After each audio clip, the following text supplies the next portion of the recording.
Hey, everybody. This episode of Our Kids Play Hockey is brought to you by our title sponsor, NHL Sense Arena. Look, we all want our kids to succeed in hockey, but let's face it, finding training that's both effective and enjoyable can be a real challenge, and not to mention expensive and a total drain on time, especially if you have to drive to the rink, pay a private instructor. There's so many reasons that money gets spent on this game. But that's where NHL Sense Arena steps in. It's a virtual reality training game that brings the rink into your home that takes off-ice training to a new reality. It's designed to improve hockey sense and IQ, something that's lacking majorly in the game today for both players and goalies.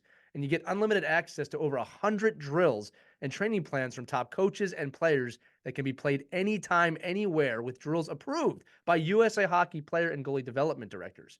Look, improving mental hockey skills at home has really never been more fun, and any hockey player that uses this is going to have a blast. All right. I've used this before on my own, and it feels like you're so immersed in an arena, you sometimes forget you have a headset on. And again, it's not being on the ice, but it allows you to work on some of these skill sets like scanning, as I said before, hockey IQ, looking around the rink, making the right plays, that getting those repetitions in now as a hockey player are super important for your development.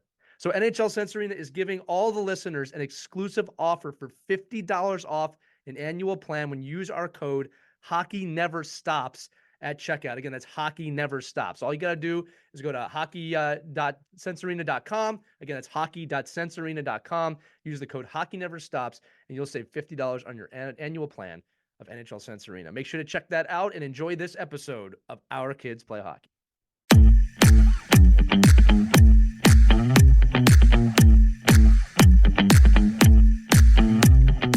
Hey, everybody. This is going to be a really quick intro today. This is one of the most profound mental fitness episodes I think we've ever done. Our guest today is Dr. Alicia Naser. She works with NHL athletes all the way down on mental fitness, on psychology, and she just drops truth bombs and just tactical advice, like things we can all apply to not just hockey, but parents, coaches, players, the whole episode. I learned a lot in this episode. And I know if I'm learning a lot, we're all going to learn a lot. So I just wanted to tell you that. You're going to really enjoy this one. Also, the only request today is before we dive in, if you can stop or pause and give us that 5-star review wherever you're listening on Apple Podcasts, Spotify, Google, even if you're watching this on YouTube. It really helps us grow, right? Also, yeah, again, if you find value in the show, don't just do it to do it, right? Do it because you mean it. So if you could pause and do that really quick, we really, really appreciate it. And also, any episode you find value in, there's a good chance the other parents, the other coaches are going to find value in that you're around. Share it. Share an episode. Help us grow this community, not just for our benefit, but for the benefit of all the kids, right? That's why we do it. So here we go. It's Dr. Alicia Naser on Our Kids Play Hockey. Hello, hockey friends and families around the world, and welcome to another edition of Our Kids Play Hockey. I'm Lee Elias with Mike Benelli, and we are joined today by someone who helps professional hockey athletes and teams excel through psychology and neuroscience. Dr. Alicia Naser, who has a PhD from the Chicago School of Professional Psychology and Applied Behavior Analysis, is an expert coach and consultant to individual athletes, teams, coaches, scouts, and organizations. She currently works with NHL, junior, and collegiate athletes and coaches, amongst others, to build mindset skills, emotional agility, and other mental skills to help athletes succeed while reducing psychological suffering and increasing life satisfaction, something we all look for.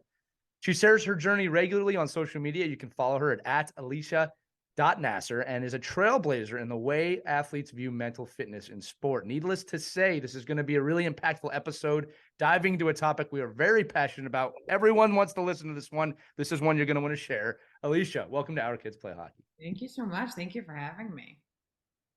No, the pleasure's all ours. I mean that.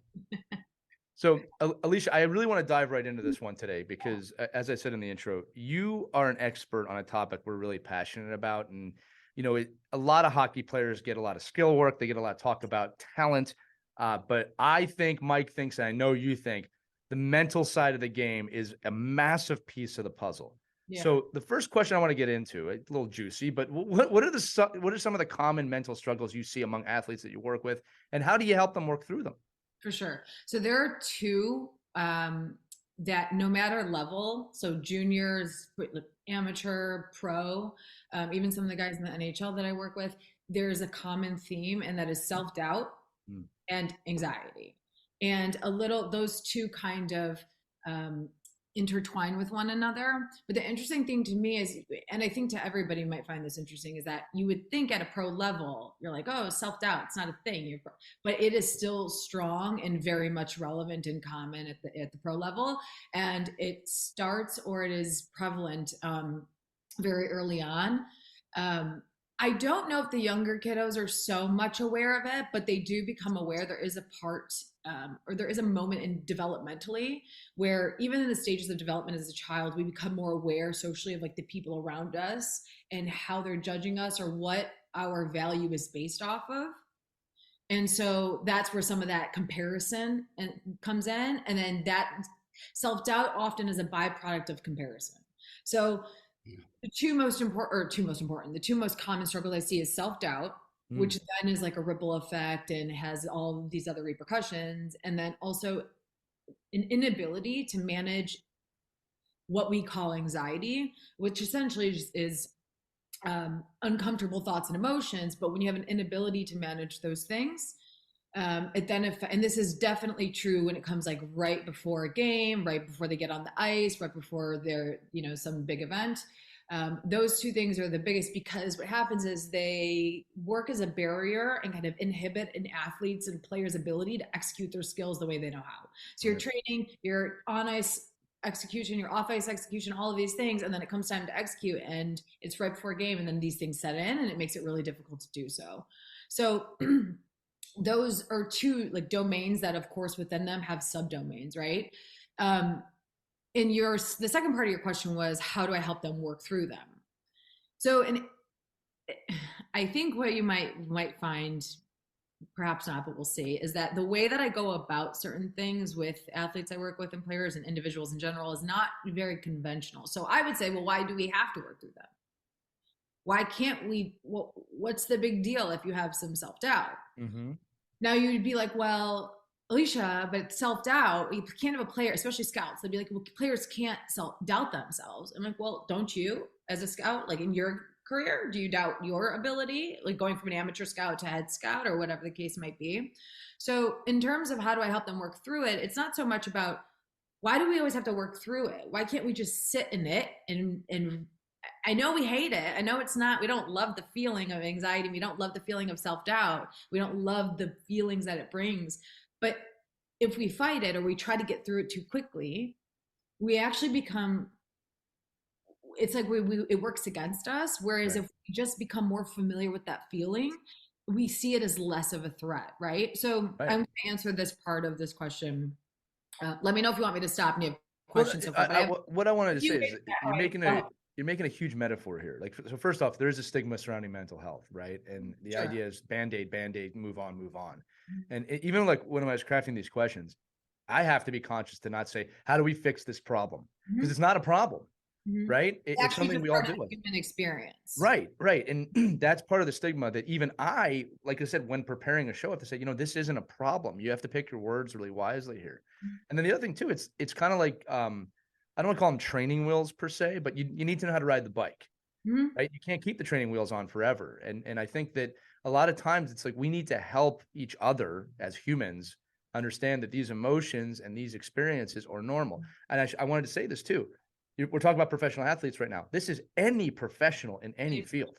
Yeah. Right. Some of the most motivated people I know draw that motivation from a imposter syndrome that is really loud in their head.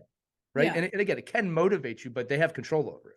Yeah. Right? So please go ahead. I just wanted to add that. So that actually leads to another strategy now I'm going to give you some tactical strategies that like coaches, parents. Everybody listen up. This is a good one for parents and coaches. So, okay, I give you like a little more woo cliche one, but that one's very true about why do we have to work through it?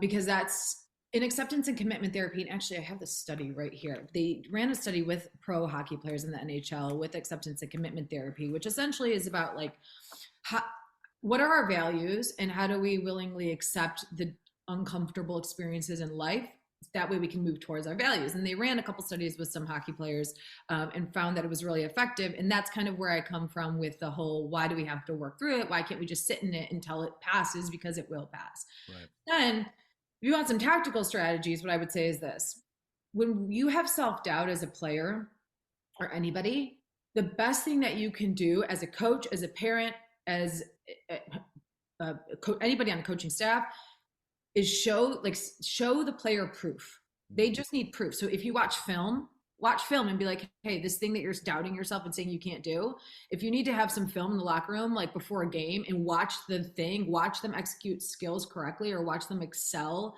at their game, do that. That's proof right there. It's the same thing if somebody goes, I can't clap my hands. And clap your hands while you're telling me you can't clap your hands, you can do it. It's just the fact that it's so easy to come up with these thoughts because language comes easy for us, talking comes easy for us. So I would say show the player proof. You can do that by watching film. You can do that in practice. Another really good way to do this is I have players on their phones download a tally app. It's a very simple, just like tallying something every time it occurs. I'm like, when you go to practice day, when you're, whatever you're doing, I want you to tally every time you do the thing you say you have a difficult time doing during a game. Yeah, that's good. I want you to tally every time you say you can do it, every time you execute it correctly. And then I also want you to tally every time you didn't execute it correctly. And then we're going to get a percentage. We're going to take a ratio. And I'm going to say, so the percentage, the likelihood that you execute it well, because it's not always going to be perfect. I'm not going to, tell you sweet nothings in your ear because it's not actually always going to be perfect. But if we have a percentage, it makes that worry and that anxiety and that self-doubt much more tangible. Because I can say, hey, like you think you can't do it, but here's the actual proof. Right. And and the best part about that is in behavioral analysis, it's a self-monitoring strategy. So the player's collecting data on their own behavior. So that's a bit more tactical and something that I think is really easy for parents and coaches to implement. It's great advice. No, like actually, I just shared one of your posts about this, about, show them proof. Yeah. That humans hate change, right? Mm-hmm. Like understanding these aspects of yourself and your brain and how your mind works is important. And, it's funny, you talk about the negative thoughts. I call those saboteurs, right? Mm-hmm. And how we all have them. They all come from our youth, right? They're developed from our youth experience. So it's also, I think, important, and you tell me, right, to acknowledge that, yeah, I am having that negative thoughts, right? Because to be conscious to them, to me, is a huge first step, right? So when I work with players, and I'm going to say this again, you are the expert to everybody listening, right? I try and get them conscious to, I am having negative thoughts, right? That's what they are, not just let them hijack their mind to the point they can't perform. And I love that you're giving tactical advice of, no, here's proof. That's the biggest takeaway there. Yeah, show them proof, and you can usually do that. And as a coach, they want it from you, right? Now I've seen you do that. I know you can do that. It also helps coaches and parents too, because then as a coach, you're actually a little bit more reassured. You're like, oh wait, so they can do it this way. Right. Probability of the ratio and the likelihood that they actually execute the skill well, and then you can actually use that in your coaching. We can talk about this later, but you can use that in coaching strategy to be like, okay, well, where's player A? Where could they improve, and how likely or how frequently they execute a certain skill, right, as player B. And then you can even set up your game plan and your strategies and your lineups a certain way and how you run shifts based on those numbers. Like data is so important. And I mean, a lot of scouts have, of course, all scouts have data on, they have stats on ice stats, but like this is also too about like off ice stats and nutritional stats. So it can really help. Who they are as a person plays into them being drafted or selected probably as much as their talent, barring a generational talent who usually is not an a-hole to begin with, right? This stuff really matters. So Alicia, I want to ask this question too. I'm a sucker for really great wording on things. One of the things I said in the open was emotional agility, right? Everyone knows what agility is, so we can start to guess what emotional agility is, but I want to hear it from you. What is emotional agility, and how can we all work better to achieve that?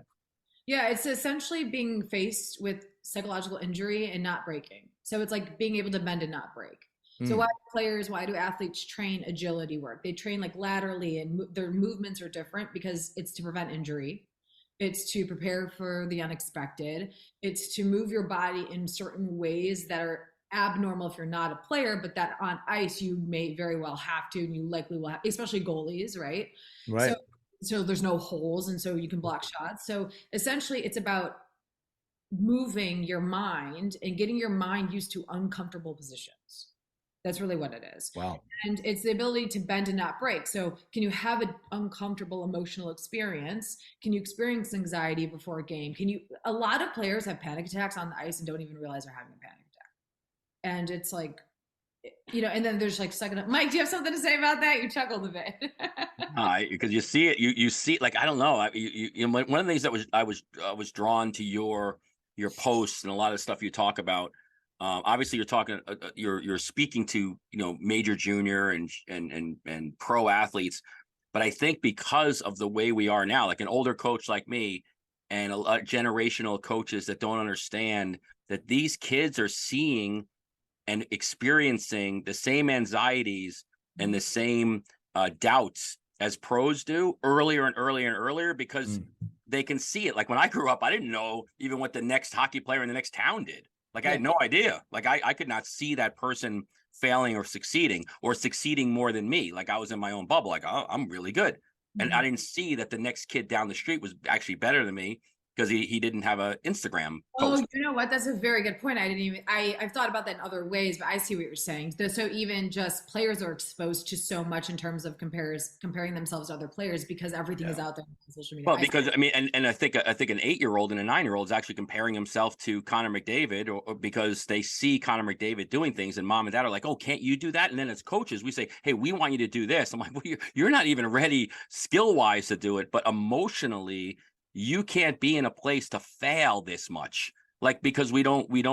You just said it. We don't coach our players to fail. We don't give them emotional agility because we don't teach it. Like if you can't expect a kid to bend and not break if you don't train them with emotional agility. So to me, it's such a great way to think about when we're training our youngest athletes. And like, listen, I just worked with, quote unquote, elite athletes all weekend at 11 years old and 12 years old.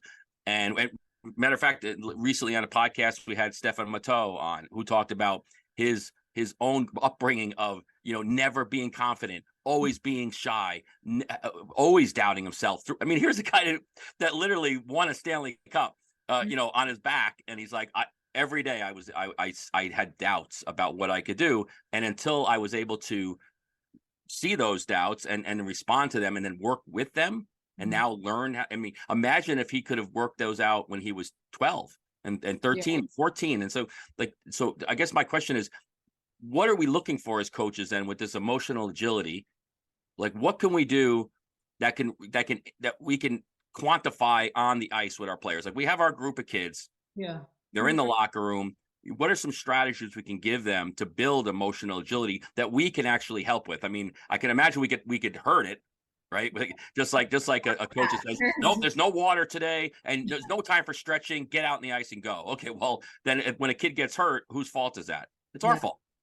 So maybe a real, in a without giving the farm away here, just what can we do a little bit that we should be conscious about when we're talking to kids to allow them to build this emotional agility? Yeah, that's a great question. And Mike, I love that you shared all of that because it also ties into, I think, a question you were going to ask me, Lee, about what can parents and coaches do with younger youth athletes too.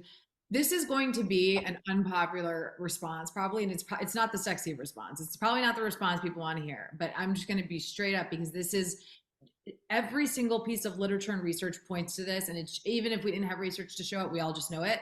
As a parent, as a coach, you have to first model it yourself. You have to first model it yourself. We are products of our environment. Children are sponges. So there's a lot of what can we, and I understand the sentiment of the question of what can we do and what can we give them, but how do you give something if you don't have it yourself? Totally agree. And I'm not pointing fingers here, but I'm just saying, it's a hard truth. That is a hard truth that all of us need to hear. Because what it does is it requires coaches, grown adults usually, to be like, oh crap, do I avoid and try to numb in certain ways, either with alcohol or with distracting myself with work or by overworking or whatever the case might be? It really requires a hard look in the mirror to be like, do I have emotional agility skills, or do I feel very uncomfortable? Do I feel discomfort in the presence of other uncomfortable emotions of other people or myself. So the number one answer would be like, and the thing is, before I say this, the outcome, like the results of that don't seem so obvious, but the return on investment is undeniable. Mm. It's not as obvious to be like, well, working on myself helps me be a better coach and helps the players process stuff that happens on the ice, or the heaviness of being a pro athlete or an elite youth player better. That's not so obvious, but it's there, so you got to look for it. And I think it becomes more obvious over time for sure, but it's often not what we go to as a first tier strategy, because everyone wants these quick fixes. And I'm like, no, dude, you got to freaking work on it yourself. Like even with scouts, when scouts come to me and like tomorrow I have a bunch of meetings in between, the combine and the draft, a bunch of meetings this week with scouts and just going over things and questions they have and needing support, which is also very interesting. We can talk about that another time. But, it's like they're looking for something in a player. But my first question to you is, do you have that thing yourself? Because how can you notice it or be aware of it in a player if you don't have it yourself? So, roundabout way of saying, first, you got to learn the skill of emotional agility. Yeah. Go ahead, Lee. No, you're making me think of Ted Lasso. I mean, that's what the show is about, right? Yeah. Like for those of you who haven't seen it, I'm not going to spoil anything. Like, again, it's a TV show. It's not real, but it really dove into some really real issues. Like the head coach, who's this wonderful person and wants to give all these other players this wonderful experience, is extremely flawed. He has extreme anxiety and he has panic attacks. And I was amazed that the show dove into that, because that's the reality. He had to work on himself. It was one of the major functions of the show, was that change has to happen if you want to see change. The other thing too, when it comes to younger athletes, and I want to reiterate what you just said, you cannot give somebody something you don't have. And you can't, Right. yes, very much so. And Right. And to piggyback, and you also cannot identify or assess a skill, an emotional Right. skill on the ice or off the ice in a player if you don't have it yourself. Right. In fact, you would be blind to it. And this, again, I use the word consciousness a lot, right? If you're not conscious that you have negative thoughts, you won't be conscious that anybody else is having negative thoughts, or you might have a weird response if someone's having like, don't do that. And that's your response to it. Right. So go ahead. So I don't know so much if it's, sorry, Mike, go ahead. No. I'm trying to like just reflect on, where did that shift happen? Like, because if you were a Bobby Knight or a Vince Lombardi, or you didn't give a crap about people's emotional stability. Oh no, Bobby, yeah. Like, and I'm like, I don't care about my emotional stability. I care about how you perform. I don't reflect on what I do. I'm telling you what I need you to do. So, and again, but we've seen now more and more and more. We just saw it in the NHL very recently. Those coaches and those people that are directing the players that are coming up.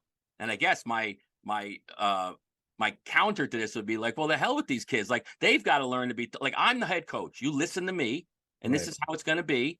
And I don't care about your, if you can't handle it emotionally, then I've got 16 other kids that can handle it emotionally that I'll pick. So, but again, I'm not saying that's the right way. I'm just saying. Well, you're talking pro versus youth here too, Mike. Like, well, even youth. Listen, most youth coaches are dads and moms that are volunteers that aren't equipped with these, all of this stuff. Like, they just like, listen, I know I was yelled at as a kid and I was coached by a crazy person, and I need to get the most out of my kids. So I'm going to yell and scream and put my foot up on the bench and yell at a ref and throw a water bottle and swear. And I'm going to outwardly show all these emotions. And then I'm going to say to my kids, no, you're not allowed to take that misconduct.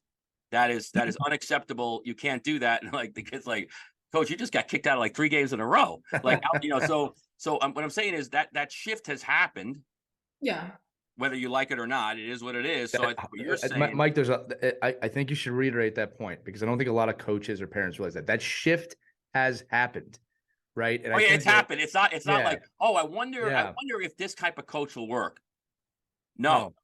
It doesn't work anymore. Yeah, it doesn't work. And again, a lot of people would argue, and I just saw something the other day, like, are our athletes softer? Like, a lot of people will say, well, we're making it easier and easier for athletes to be emotionally unstable because we're accepting it.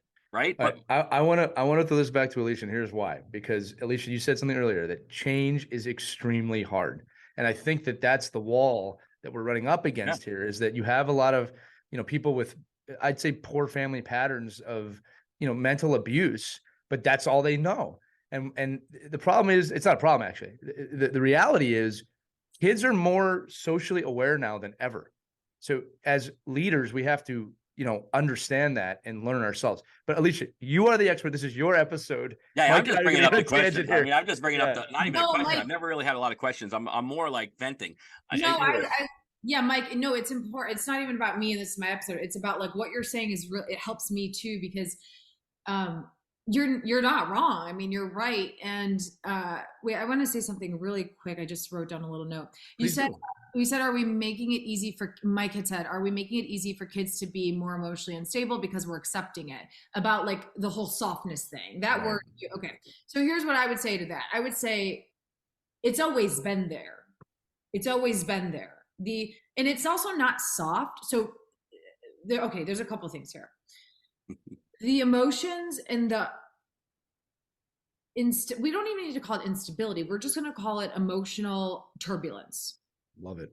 Okay, because instability I think there's more of a stigma with that. It's just emotional turbulence, like every freaking person has. Every We all person have has it. emotional Yeah. turbulence, right? Agreed. And when coaches are kicking shit and doing this and doing that, like that's emotional turbulence. They don't know how to manage their anger in a way that is still respectful and probably in line with their values of being a self-composed person or all these kinds of things, right? So to say the whole softness thing I'll talk about in a second, but to say when people say, we're making it easier for kids to be more emotionally unstable because we're accepting it, I would say, number one, it's always been there, the emotional turbulence. It's just a matter of it's been more acceptable now to outwardly discuss it and talk about it not because of the kids are noticing, like you said, Lee. Yes, that's correct, I would say. Yeah. But in my opinion, it's also because I think the world is realizing, and especially in the States, because I'll tell you, when I work with Canadian players and players over in Finland, let me tell you how different it is. So there's definitely a United States thing. That can be a whole nother episode. But it's a matter of, yes, kids are more aware, but I think it's that the world is more aware. The repercussions of not talking about it are detrimental. The suicide rate is highest in men for a reason. Right. Because men are told to shove it down. And when you shove so much pressure down in a pressure cooker, eventually it's going to combust, right? And so I think it's not so much about we're making it easier for people to be soft or kids are more aware. All those things, yes, are true, but I think it's more so we're understanding that it hasn't worked. This doesn't work just because it's gotten us by. It's been a faulty method that, let me just make sure this is clear. Everyone's been doing the best they can so far. Like Mike, I'm not dating you here, but I'm just saying your generation, I'm just saying your generation of people, my parents' generation of people growing up, it's like that you did the best you could with what you had, right? And so that's fine. And it was also about survival mode. But now we're in a place where like, wait a second, can we still have accountability? Can we still have toughness? Can we still have all of these things and yet still also allow for what just actually is a human experience of difficult stuff? And yeah, we can do all those things, because then really quick, last thing I want to say is about the softness thing. Please, yeah. We hear that word a lot. I'm sure. Yeah, it's mischaracterized, I think. And you want to know the irony of it is, this is probably the biggest thing, is that the people who say it's softness, I would argue, are the ones who need this work the most. Right. Because they aren't comfortable with the discomfort and with expressing it and talking about it.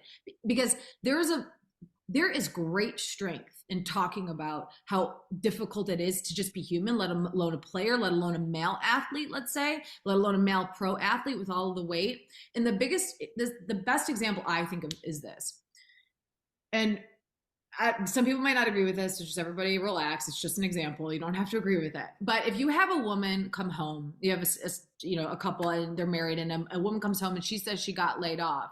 She does not experience as much shame as a man who comes home and says he got laid off. That's just the reality, because a man is taught in society to be the breadwinner, to take care of the family, to provide.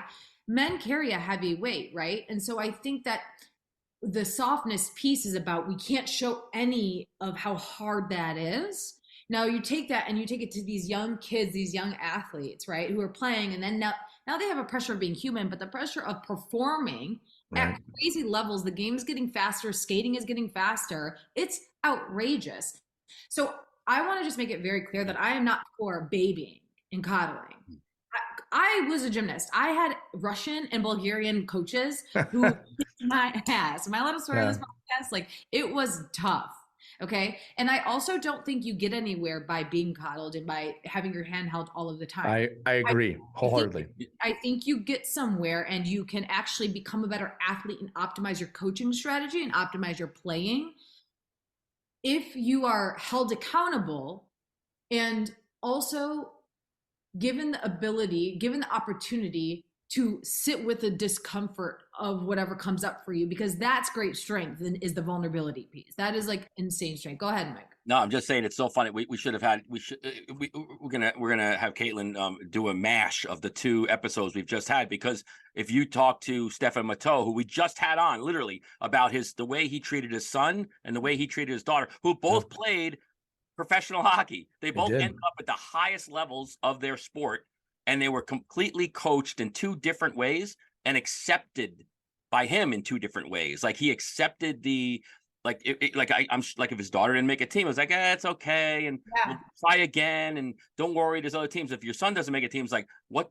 you failed at this, you got to work harder. Why did So I think it is an interesting dynamic that we can talk about to our particular audience, because I think what happens is we have girls and boys players' parents, and we look at, and do we need to look at those separately, or bottom line is they're the same? They're both human beings, and maybe we have to give a little bit more I don't know, like shelter to the boys' side a little bit, where the pressure isn't always on, well, even though you tried your best, it wasn't good enough, as opposed to, hey, you tried your best, we're gonna get them next time. I want to say a couple things real quick. Okay. One is that we talk on this show a lot about, you make a better person, you're going to make a better athlete.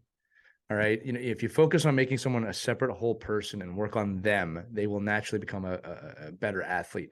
I'm not talking skill right now. The other one too is that, we talk about it all the time.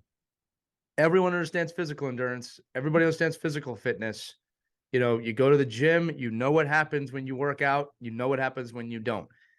For some reason, we have a stigma with our mental fitness, our mental endurance. It's the same thing. You have to consistently work it out, find the plan that works for you, or change it if needed, and you have to continually do it. You cannot achieve mental fitness. Just like you can't achieve physical fitness. You have to continually work at it. Now, I'm going to make a very sobering stat here. I'm going to share one. It's extreme. I think one of the best teams on the planet is the U.S. Armed Forces. I think they are one of the best teams. All right. One of the things we completely ignore as a society, which is really devastating to me, if you look at the stats of casualties of war or combat and compare it to the stats lost to suicide, they are not even close. And I mean, they are astronomically not close. We lose more soldiers to suicide a year than to war or combat by a large number. Now, these are not soft people, but they're losing their life, right? So the point that I'm making here is that we need, as a society, I'm going a little bit beyond hockey here, to really come to terms with what is mental fitness, what is emotional endurance. I agree with you, Alicia, that coddling is a different side of this. Overprotecting is a completely different side of this. But challenging a young man or woman in both of their places of society, or anywhere in between, to be mentally fit is not soft. It is an asset. And when you look at the athletes that succeed the most, they all still have doubts, but I bet you today they have emotional endurance. Again, we're recording this in the middle of the 2023 Stanley Cup final. I'm seeing a lot of smiles on the ice now. Right? I mean, maybe not for Florida right now being down 3-1, but my point is that, they're enjoying it. So, Alicia, I'm going to throw it back to you. I just wanted to make those points because we ignore a lot of the stuff when it comes to this in society. And I think we need to change that. Yeah. Really quick, I'll say to that too. I think what's important for coaches to know, and parents should know this, because it's from what I hear. I don't dabble in the youth as much, but I've been told I need to. And a really important piece of this is developmentally, there are different stages that children can process certain things. Right. And I think that is really over. And I would even love to like, I'm sure I will end up putting something together for youth coaches and the younger kiddos, because it's like developmentally what you can handle and what you can process, because there's certain parts of your brain that have not fully developed yet until you hit a certain age and until you're up there in age. So I think that's an important consideration too. And also being able to, your amygdala in your brain, which is responsible for emotion, that part of your brain is not as developed when you're 10 as it is when you're 18, 19. Totally. And so understanding what's going on, if you're on the ice, what you're feeling, if you're sad, if you're scared, if you're worried, if your coach just yelled at you, if you're looking to your parents for reassurance and they're pissed at you, like there's so much there that's just also important to consider, that you cannot give a 21-year-old player and 17-year-old player the same thing you're giving a 10-year-old player. Right. Right. But you can build the blocks to that, right? I mean, Right. I think that's the point, is that, it's the same thing in just actual skill development, right? There's a reason why Hockey Canada and USA Hockey and the IIHF have, skill paradigms of, where should certain players be at certain points in their skill development. Like you're not expecting a 5-year-old to be at the same skill level, but they should know how to hold a stick. Like, so all of the building blocks for that. And I think what we need to do a better job as a coaching society, and the parents along with it, because we are a team, right? I mean, it was funny. We were just talking to some family advisors of junior and college players over the weekend.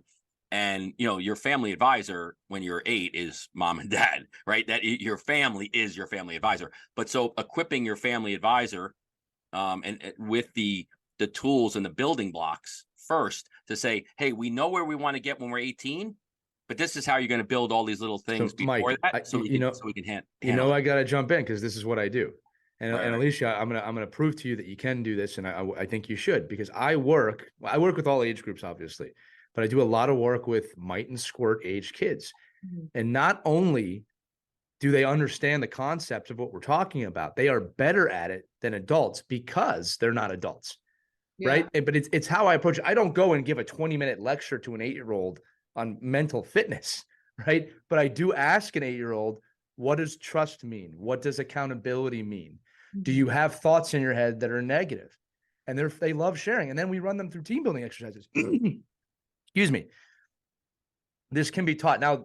And Mike, you and I always talk about this. It's not an issue, but the reality is I get my 30 minutes with them and then they go home. All right. So if they're not getting this reinforced at home or in the locker room, it has the impact it has in the time that it has. Now, I will also say this, and audience, please forgive me. This is going to sound cocky, but I really don't mean it to be. The teams I work with win a lot. I'm very fortunate to have been a coach on a lot of successful championship level teams. Not one of them didn't have a great team bond full of players that understood each other and were mentally sound and fit. All right. At least not in my lifetime. All right. Like I said, you go back to the 80s, 70s, 60s, totally different time period. Or I should say the late 1900s, as a lot of the youth refer to it as today. Okay. But my point to you is this, that winning is defined, and Alicia, I'd love your thoughts on this. Winning is defined however you want it to be defined. Now, if you're a coach, winning is defined in winning games and winning championships, especially if it's a profession of yours. I get that. But if you can define multiple wins in a season, and I'm talking about, let's just go to the youth level. Everyone's a great student. Everyone's a great teammate. Everyone shakes the ref's hands. Everyone is generally concerned or has the aptitude to see that my teammate's in trouble mentally or physically, and I want to be there for them, which is tough sometimes if you have a teenager. All right. Those are all wins to me as a coach. Now, in my professional coaching experience, this works as well. Right? The difference is, Alicia, and this is where I want to throw it back to you. When I work with professional athletes or college athletes, they've got 18 to 25 years of life built up that we have to uncover. And that can be very hard at times. They might push back. Right? So again, I'm talking a lot now. I just want to reinforce the point of the work that Alicia does is so freaking important. You must start with you. And actually, Alicia, when I get interviewed a lot, I will ask the coach questions or the person interviewing me questions about, well, do you subscribe to this methodology? Yeah. If they say no, I probably won't work with them. You know? Right. Sure. I think there is a lot of emphasis too in like the mental health realm and everything on Instagram and stuff of people talking about their past and their childhood. And as somebody who, I myself did not have a childhood that was ideal by any means. And I think that's why I understand this work pretty well. Right. I think it's not always necessary because it's hard. Like, listen, coaches have a hard job. Coaches are doing a lot. Also, you have to manage. What I hear most from coaches is like they have to manage 29, 30 different personalities. Mhm. Then they have to make sure that the league is happy, that the organization is happy. Then they have to make sure the fans are happy and that the parents are happy. And then they have to go home and be a parent or a spouse. And it's like hard, right? It's a lot. It's heavy. And I actually don't think we talk about that part enough too. Sure. It's a great point. A coach said to me the other day, he's like, I have to do all this. I have all this pressure. And then, when I come home and I'm grumpy a little bit, it's whether or not like, does my daughter get a grumpy dad or do the players get a grumpy coach? And usually it's my daughter gets a grumpy dad because I have to be on, and that's something that we need to start talking about more as well. So I think to ask coaches too, to sit there and dive into, so much of unpacking a player's history is not exactly reality, but what we can do is we can start talking about relational awareness. Right. What relational awareness is simply how do you relate to yourself, and how you relate to yourself is often probably how you're going to relate to other people. So if you relate to yourself because you're at war with yourself, or you don't like yourself, or you doubt yourself, or every time you do something wrong you beat yourself up in the head, if you don't score this, or if you miss that goal, whatever the case might be, how your relational awareness, your relational self-awareness is how you relate to yourself and the things that happen to you. Right. And do you make them a thing that happened, or do you make them a thing about you? And if we can just kind of start there. Ooh, that's profound what you just said. Can you say that again? That was actually really profound. I actually don't even remember what I just said. Yeah, I know. You had said about, is it happening to everyone or is it happening to you? Oh yeah. So it's a difference. That's really profound. Yeah, it's the difference between, is it a thing that's happening, or is it a thing that's happening and you're making it mean something about you? Right. That's what always happens. And that's Man, we all know someone who does that. Yeah. Sometimes it's me. Coaches do it too. Coaches will be like, the team lost, it's because I suck as a coach. It's like, no, dude, the team lost, like it doesn't suck as a coach. There's a million variables going on there. So I think just kind of dabbling into relational awareness, that's something that can help profoundly. And what's the thing else? Oh, one takeaway just to kind of bring this all in is that, anytime you're going to talk to a player, coach a player, or as a player, if you're talking to yourself or you're talking to your coach, or if you're a parent, whatever the case might be, the biggest thing I'd like people to focus on, because it is profoundly helpful, but it takes practice like anything else, is to talk about the behavior, don't talk about the person. So if you're disciplining, you want to discipline the behavior, you don't want to discipline a person. You want to reprimand the behavior, not the person. You want to fix the behavior, the skill on the ice. You don't want to fix the person. So can you give us like an example of like what that might sound like good and bad? Yeah. So, I mean, it could be like the way you're skating, like, or give me an example of something, the way somebody's skating or the way somebody's shooting. So that your shot you just took was a sucky shot, was a bad shot. Right. As opposed to you just made a shot and that shot wasn't your greatest shot. Right. Or that shot wasn't the greatest shot. I see what you're saying. So it's not like, hey, you suck at shooting. Yeah. It's the fact that you're a person. So this is also another way of thinking about this, is saying a hockey player versus a player who plays hockey. Ooh. Because what happens dropping bombs right now, Alicia. This is good. This is good stuff. Yeah. Because what happens is then a player identifies with that. Right. And also is a whole other thing we could talk about a different time, about when it comes to retirement, like they don't know what to do because they're like, right. Well, their whole identity is I'm a hockey player, and they can't break out of it. Yeah. So if you think about that with skills, if you're on the ice and you're telling a little kid, your shooting sucks. You're not telling, you're whatever you're doing, your skating is too slow. It's like you're a player and you're skating, and your skill of skating is slow. Like, obviously you're not going to say it to me. No, I see what you're saying. Like you're telling me an in between period speech of your embarrassment to us as in your age group, and that you shouldn't be playing for me is not the correct motivational tactic. I wouldn't go with that as first choice, but none of you make the team next year. I just heard this. I just heard it. Literally, I just heard it last weekend. Like, you're kidding. These are 10-year-olds. that you weren't that all you players embarrassed yourself and the jerseys you're in, and you made me look terrible. And I'm like going, okay. I said, you're as a parent now. This is and I know many parents on this team that actually listen to this podcast. And I'm like, you paid for that person to coach your child, so it's your fault, really. At the end of the day, you knew going in. But Alicia, it's so funny that you mentioned a lot of this, because I think a lot of the coaching education piece is really starting to formulate to that mentality of, don't tell a kid, oh, you can't. When you went off sides, you shouldn't go off sides again. And then as opposed to, hey, if you pulled the puck back and moved it over here, we wouldn't delay the play. Like, it just restructuring the way you're speaking and the way you're talking, and then not making it about the player, but about about what, or more about what happened. Because then it's just like anything else, right? If you say, if you're like, don't hit the post, don't hit the post, don't hit the post, you hit the post. 100%. So it's like if you guys stop being a crappy hockey player and you got to learn how to shoot. Do you really think your kids are going to go out there and say, wow, I can't wait to learn how to shoot? Yeah. And, I can, if you want, Lee, I can answer some of the questions about like, what are some common coaching staff? Yeah. Look, the only one note I want to make on this, I think it's important to hear it, like, cause I'm a parent, like I make these mistakes sometimes. I think a big hump that I got over was, even when I was younger, I used to beat myself up when I like for behavior like this. I'd say like, you did this. And I'd realize later on, I shouldn't have said that. And I used to beat myself up, but I've gotten to a point now, I'm more curious. So I say, okay, why did I say that? What can I, like, I'm almost doing it inward, right? Like, I said this wrong. Like, what's the behavior I want to change? Right. And look, as a parent, Mike, too, it's really hard sometimes when, when they're poking at you and you're like, just stop.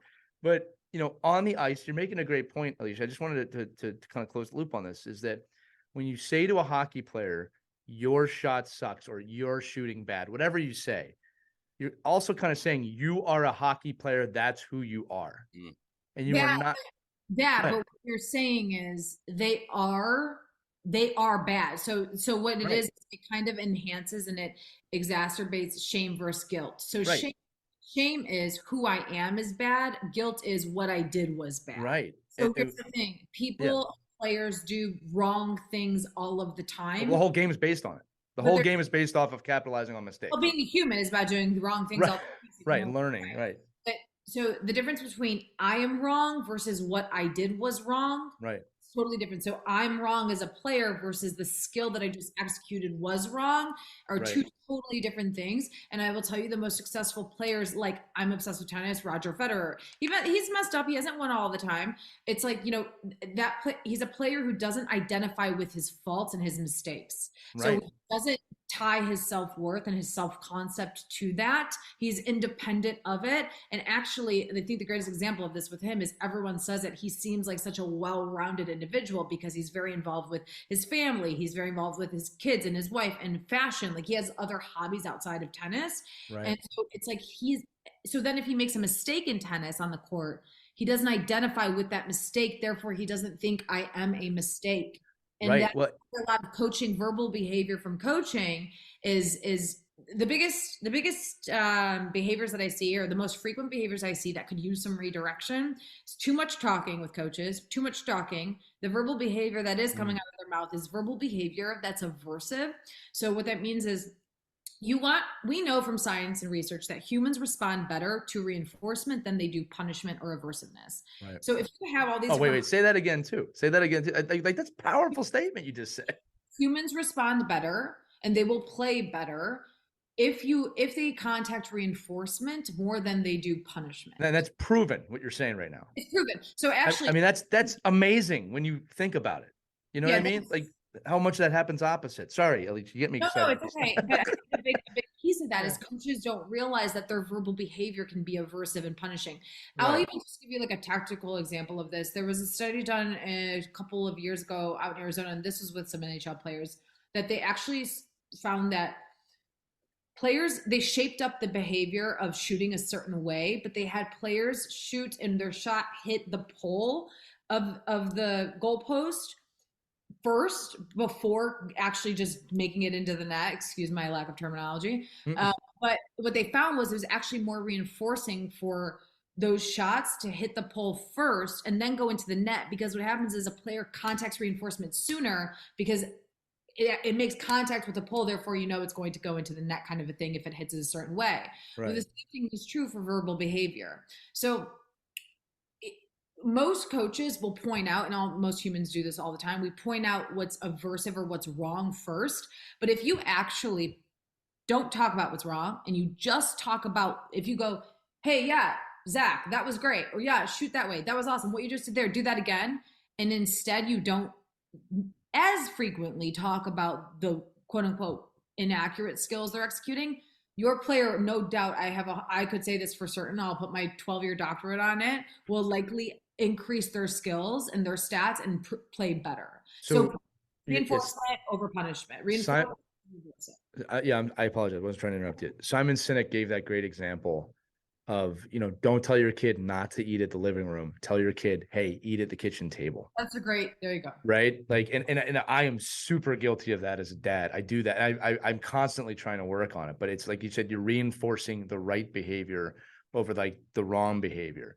Mm-hmm. And and again, it's proven. This is proven. It's just, you got to be conscious to how you're speaking.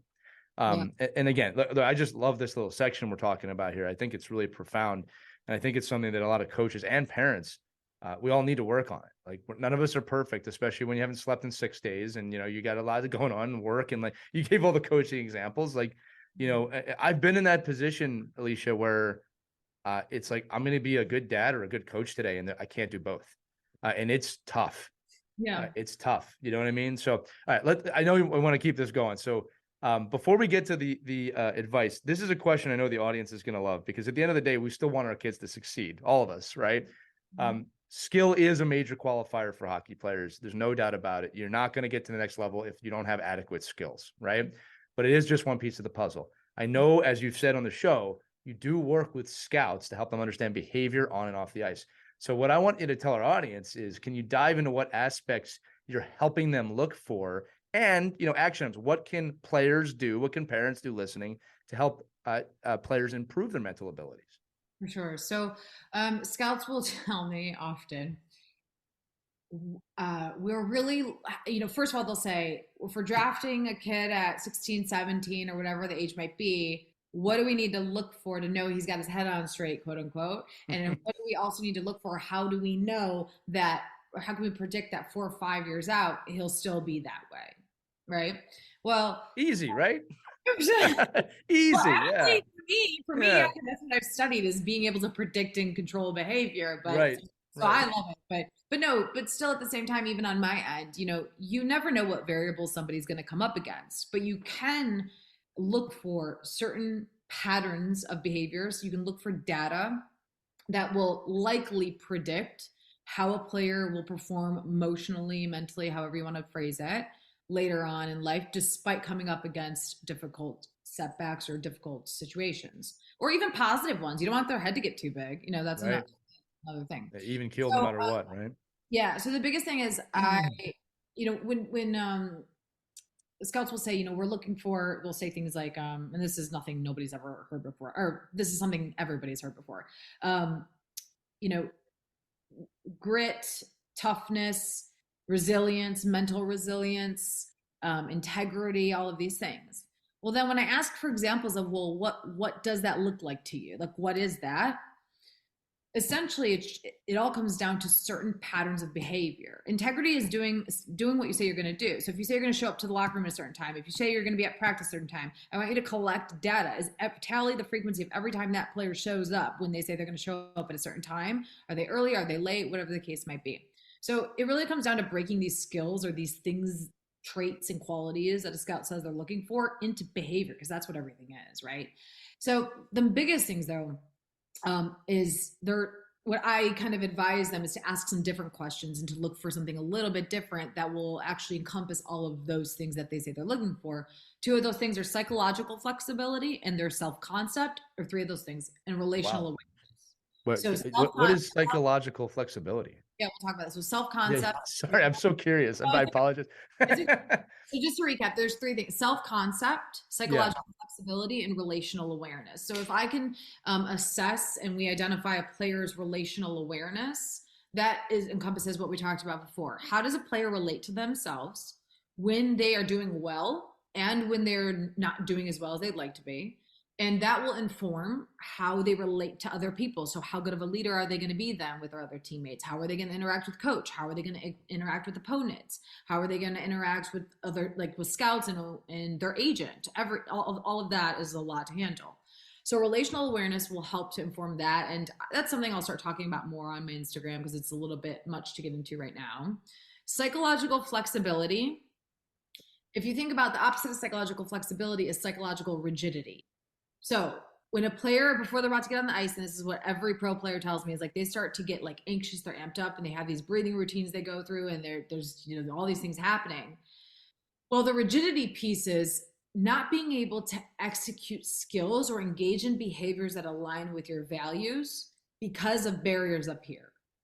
So because of the rigidity that's going on up here, because of friction they're experiencing up here. Whereas psychological flexibility is I can be flexible despite all of these anxious or overstimulating things that are happening before a game. Because there is a lot of emotion before a game.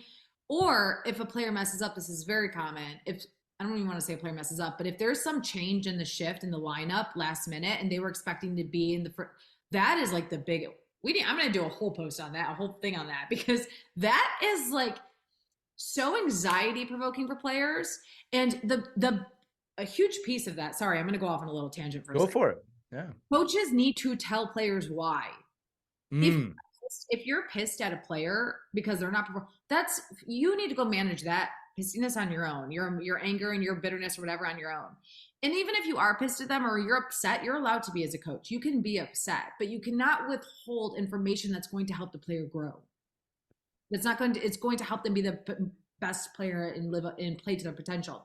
So when a player doesn't understand why they were pulled out of a lineup, that just has a lot of like anxiety provoking feelings for them.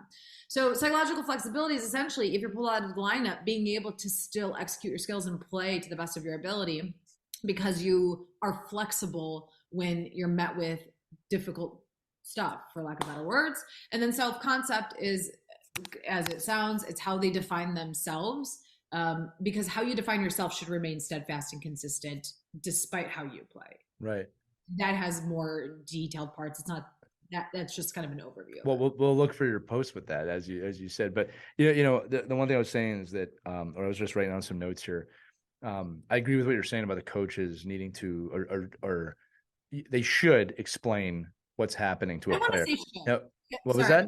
Really quick. I don't want to say the word should. I hate the word should because well, what word would you use? I would, just because should for anybody in any part of their life, it just implies you should be doing something other than what you're doing, and what you're doing is the best you can.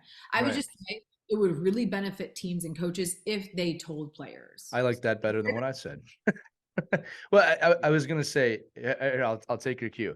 It also really benefits players if they're willing to listen. There is another side to this too, that I at times of my life, I was extremely coachable. At other times I wasn't. And it could have been because of ego. It could have been because I was young. But I think there were times I had coaches that really failed to explain to me what I was doing wrong that would have benefited me. And I also think there was times in my life coaches tried. And I wasn't in a position at that point in my life to listen. Right. So that is a two-way street. Right. And I've explained, especially to players in a professional setting, or I should say a high level, where, the coach really doesn't have to appease you at that level because there's always somebody else trying to come up.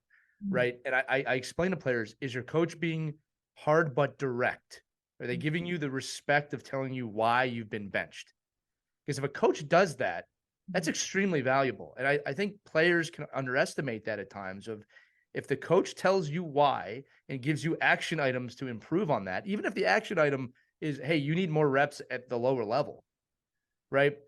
You can't just give the middle finger and say you don't know what you're talking about in a situation. Go ahead. And I think that's beneficial too, as Alicia's saying, that as long as you're building that into who you are as a coach, like you can't, like if you're just saying like one day you're just going to tell a player, why they're not playing, and it comes out of the blue and you've never had a communication with that player before, they're going to take it much differently than if you're always communicating with your players and say, hey, this is what's going great. This is where you're struggling. This is where we got to improve. This is why I think you fit into the lineup today. This is where I don't. It comes up in our goalie conversations all the time about, do you tell a goalie 3 seconds before the game, oh, by the way, you're starting. By the way, and all of a sudden, all of a sudden the kid's like, oh my, or hey, you know what? I thought you were going to start. You're not starting today. And what that does emotionally to that kid. My grandparents are here. My dad came. I was expecting. I was preparing. Like it's just like major league pitchers, right? I mean, you can't just say like a guy like me says, oh, these guys are soft. You can't just get in the game. No, it's a whole routine to play at that elite level, and even to play at a performance level at a younger kid. It's your routine. It's if we're going to expect people to have emotional flexibility and agility, then we have to let them use that in their normal training mode. And you can't just say, hey, today I'm just going to tell the kids at the last minute who's playing, or I'm going to change the way I coach, and I'm going to respect this emotional intelligence out of my players and build it. And I'm going to start to let them know, here's why you're playing, here's why you're not, here's who's playing, and here's why they are, and here's what you can do, all of us can do collectively to get to where we want to be in the lineup. I think it's all these other things where not so long ago, it was, I'm the coach, you play when I tell you to play, shut up, see you at the end of the season. And again, we're evolving, and I think, and I think as parents, we're evolving as well, because we have an opportunity to hear from people like you that are doing the studies, that are giving us examples, that are giving us something to think about, and then we can debate whether or not we think it's, good or bad, depending on what we need, but you can't deny the fact that it's a fact. Like you can't say, well, I don't believe in this. I'm just telling you, I've done 12 years of studying on it. I can help you. Yeah, Mike, but I think it's a wonderful point. And I also think what's really important to what you're saying, Mike, is that it's not going to be an easy switch over. Coaches, we also need to be respectful and patient with coaches, because it's hard for them. They're doing the best they can. And like I said, they have all these variables. You're a coach, like you have all of these variables you're balancing that you're going to, and I don't even like to say mess up, but let's just say old patterns. You're going to get back into old patterns. It's fine. You just redirect, self-correct, just get back onto the path. With grace. Yes. And not shaming yourself for it. And the job of being a coach is a very difficult one.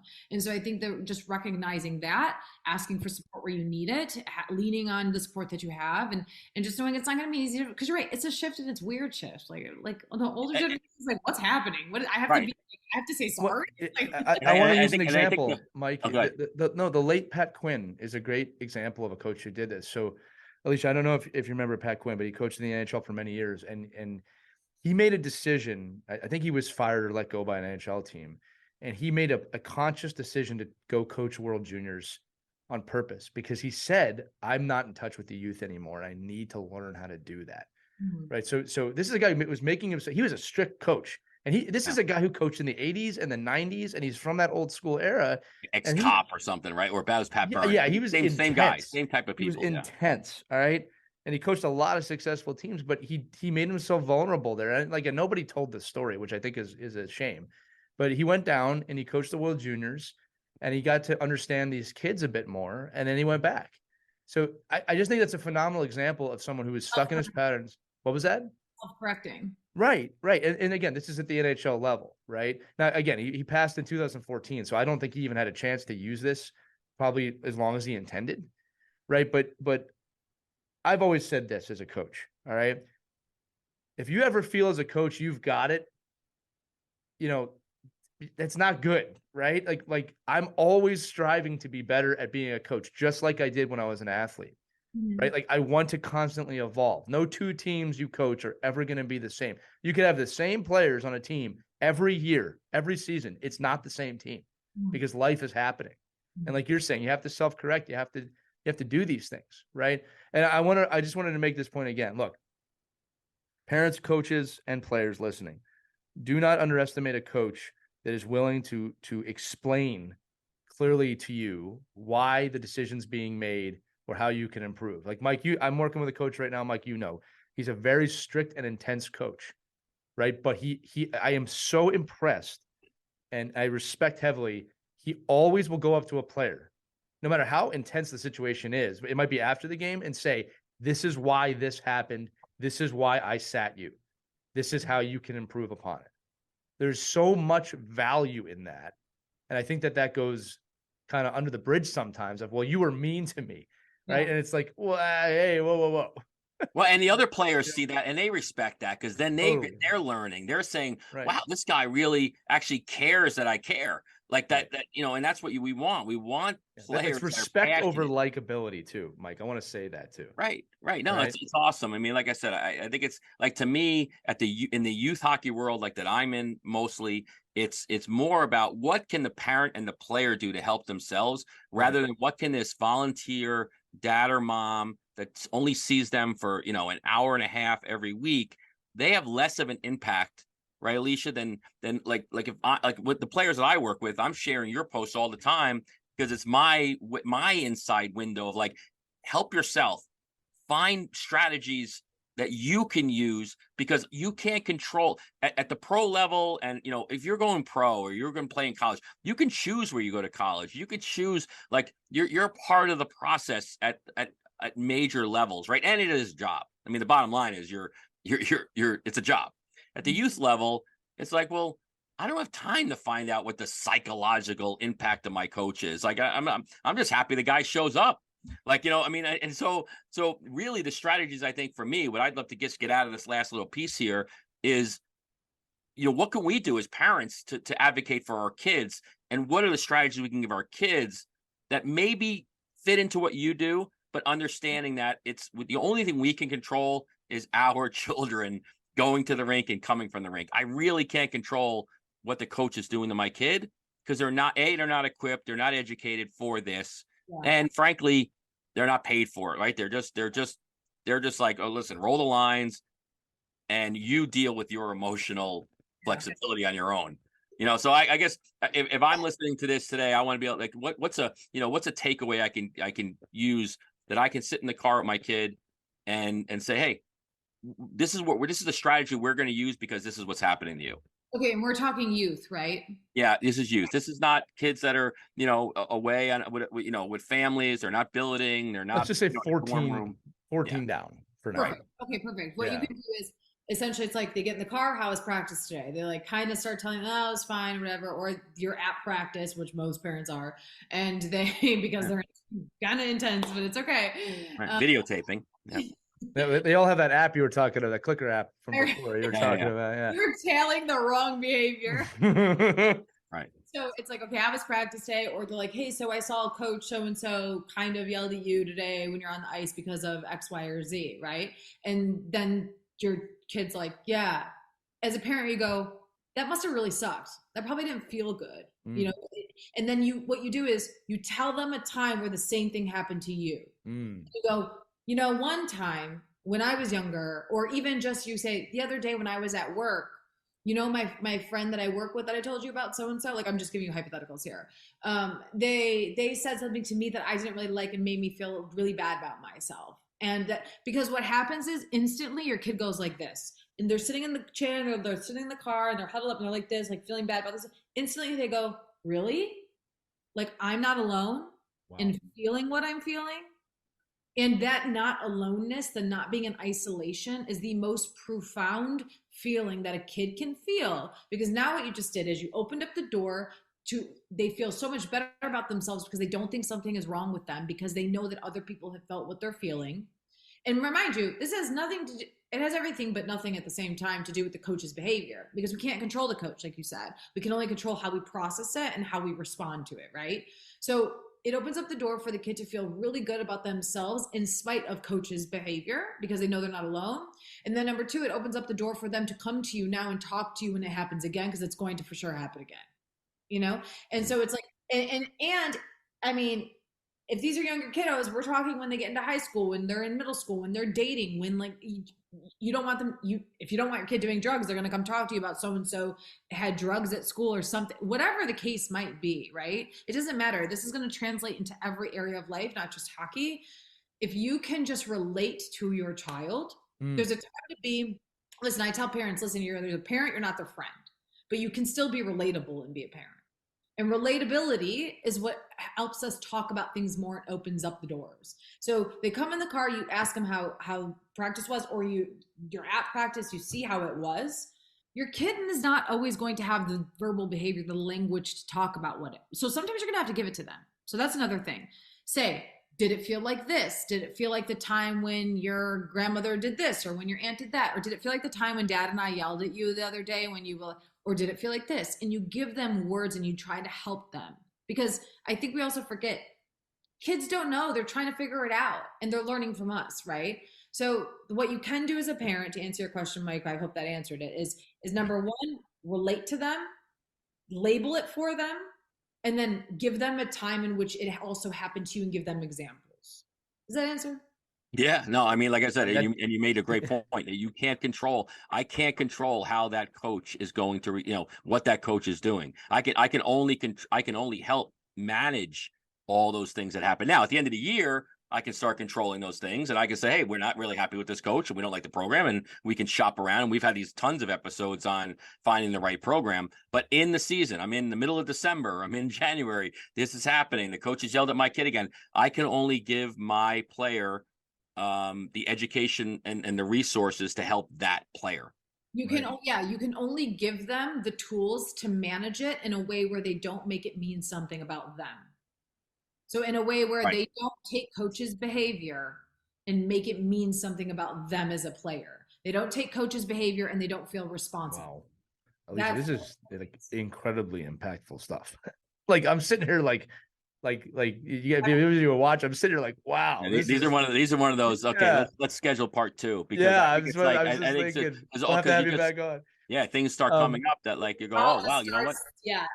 I also wanted to mention, and before we close, because we're kind of running out of time here, that we can reverse this as well from coaches to kids with parents, right? So like, Mike and I all of us here have coached kids whose parents are insane. It happens.